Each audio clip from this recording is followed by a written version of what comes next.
What's going on, y'all? It's the kid Jay Nolan here. It's been a little minute since I talked about Bow Wow on my channel. Unfortunately, today's news is not gonna put him in the most beaming light, I would have to say. But I know somebody who is beaming right now in anger is a Tennessee father and a 10-year-old fan. Okay, let's get into the story. In a strange new lawsuit, Bow Wow is being accused of taking money for a feature and never delivering. While this kind of thing tends to happen in hip-hop often, it's who he took the money from that's surprising. According to the Neighborhood Talk, the rapper ran off with the money he was paid for to do a feature for a 10-year-old girl. Court documents are stating that he was sent $3,000 via Cash App for the purpose of recording a feature on a song, but it never materialized. Now the father of the 10-year-old is suing for $15,000. Based on the foregoing and a direct consequence of defendant's actions and failures, the text reads in the suit. So they're basically saying some sort of communication came up front between the father, maybe Bow Wow directly, maybe Bow Wow's manager if he has one today. They negotiated some sort of rate. I'm surprised that Bow Wow even agreed to do it for $3,000. Given his lengthy history in the industry, given all the accolades that he's accomplished, all the Grammys, all of the platinum albums, platinum singles, etc., for $3,000 to do a feature, I mean, shit, I might have to see if I could get Bow Wow on something soon. But I'm going to have to put a fisticuffs clause in that goddamn paperwork if you play with me, okay? There are reports saying that he agreed to do a short verse, so maybe he was going to do 4 bars, 8 bars, maybe some sort of intro on her song to introduce her to the world. Maybe that's what they had in mind. Probably not a full entire 16. As we know, back when Bow Wow was coming out, when he was around 10 years old, 11, 12, he was doing songs that featured established artists in the industry as well, and it was very rare that they would actually give him a full verse. You know, they would do like a 4-bar intro on one of his songs. They would do maybe an 8 to 12 bar feature verse just to let you know that they co-signing him. Of course, he was making kid-friendly music, so there's only certain things that you can say. Otherwise, you're gonna have the shit blanked out anyway. Sounds like he was trying to return the favor, you know, pay it forward, like Jermaine Dupri likes to do. Jermaine Dupri works with a lot of child artists. Looked like Bow Wow might have been trying to do the same. Unfortunately, I don't know why he never delivered. I know he's been busy doing his tour, the Millennium Tour revamps, right? So that's definitely been taken care of him. Maybe, I don't know when they actually set the agreement. I don't know when the money was actually paid to him. It could have been while he was on tour or when he was preparing to go out on the road and it just kind of slipped his mind. I'm not sure if there's been any further communication, if they reached out to him for confirmation like, hey, it's been 7 days, 14 days, 30 days, whatever it is. We don't know how long they've been waiting to get this verse. It could have been a year ago. The details are very sparse and scarce at this moment. If there's any other updates, I'm trying to find them. I'm not seeing anything. All we do know is that there is a court document. So the lawsuit is official. They're coming for Sha, and I just don't understand why you didn't do it, bro. If you was too busy, sometimes you got to turn down the bag. $3,000 at your status. What did that really do for you?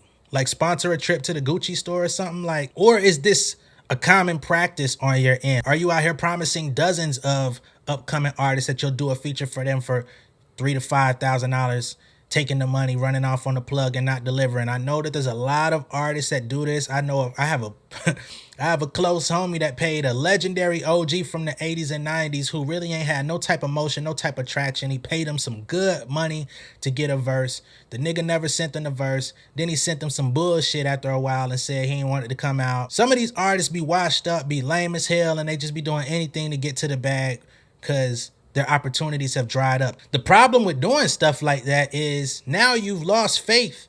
So the people that potentially would want to work with you now, they don't trust that shit neither. After a few people share this story, the little bit of a well that you had is gonna dry up. So you might as well just do what you agreed to. Do what you promised these people. Maybe he needed the $3K up front. Maybe that was more so of a deposit. I don't know. I need more details to understand what this whole thing is, because I'm still kind of tripping off the fact that they agreed at $3K to do a feature for an unknown artist. Like, who was the plug in this situation? Who introduced Bow Wow to this family? Why are you terrorizing innocent people? Now this little girl sitting around, she was probably excited as fuck. Matter of fact, she wasn't. I'm gonna just go ahead and keep it real. I don't think she was excited at all. I think her parents were excited. I don't think she even knew who the fuck Bow Wow was. I don't think she really cares. But since they told her that he was a famous rapper, probably told her all of the elite stories. Oh, he was just like you. He came out at 10 years old. Look at what he did. We gonna pattern you after that. Well, you gonna be the next Bow Wow, baby. We gonna get it together.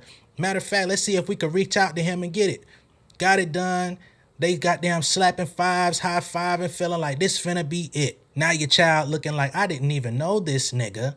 I never got the verse. We can't do no video now. And now you saying I can't go back to the studio because you out of $3,000 that we ain't never gonna get back. God damn it. I don't even want to rap no more. Now, as with all things internet, people are questioning what the motive was in the first place. People are wondering why Bow Wow would even agree to do a song with a 10-year-old. A lot of people are getting off their jokes. But again, like I stated before, a lot of people in the industry worked with Bow Wow when he was just a child. When he was damn near 5-6 years old, there was hype. People were featuring him on their songs. When he became old enough to get in the studio and actually know what the hell he had going on, got with JD and them, he put out his own records and he was doing songs with adults. He was doing songs with Da Brat. He was doing songs with Snoop. He was doing songs with Jagged Edge. He was doing songs with JD. So even though I know a lot of y'all are just saying what you want to say in the interest of getting off these jokes, you sound fucking stupid. You know what I'm saying? So I got to call some of y'all out a little bit. I know it may come across as off-brand, but it really isn't, because as somebody who came up through that same system, you would think, yeah, I could do the same thing for other kids coming up, because that's the platform that put me on. I want to help legitimize other kid artists. I want them to be looked at seriously the same way I wanted to be taken seriously. So I think that was a great idea. I think that would have been a great look had he just got in the fucking studio, laid down that fucking half a verse, and kept that shit moving. You don't even got to deliver no great bars. You're doing a song with an unestablished, unheard of, unknown 10-year-old artist. You could literally recycle an old verse, remix it, take some words out, and fucking go and do whatever you wanted to do. All the music Bow Wow got in the studio that he ain't released, he could have took any of them fucking verses and revamped it. But for all my artists out there, I hope that y'all are paying attention. I hope that y'all listening, and I hope that y'all watching and learning from the experience, okay? Don't run off on the plug on these people that pay you to do a verse, man. Y'all be really wanting your money, right? There's a lot of y'all. There's smaller artists that be out here doing this shit too. Y'all be taking forever to get people their verses back. My policy is I knock them bitches out within 7 days. If I've ever gotten paid to do a feature verse for anybody, I knock that shit out within 7 days. Most time within 3. You got to have some sort of standard on yourself. You got to have some sort of business about yourself. You want to be able to deliver good customer service. There's only so many opportunities you're going to get to work with people in this industry.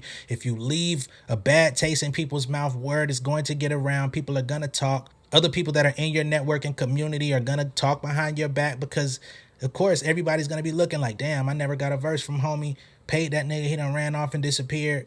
Hey man, have you worked with so-and-so? Yeah, I did, man. Shit. Oh, I seen that you was hanging out with such and such a couple years ago or a couple months ago. You know, have you ever paid him for a verse? Yeah, I did, man. Never got that shit back. That's why you don't see me around him no more. Shit gets around. And it's even crazier for people that be out here asking and looking for credit, wondering why they don't get revered to the way that they would like. Maybe people will like you a little bit more if you did the shit that you were supposed to be doing. It's quite simple. I ain't got too much more to say on the subject, man. Let me know what y'all think about this down below in the comments. Be sure to like and share this video. If this is your first time seeing me on YouTube, go ahead and subscribe to the channel. Hit the post notification bell for all updates, and I will see y'all on the next one, all right? Much love and respect. Stay safe out there, and be careful who you pay money to if you are an upcoming artist or the parents of an upcoming artist. Peace, y'all.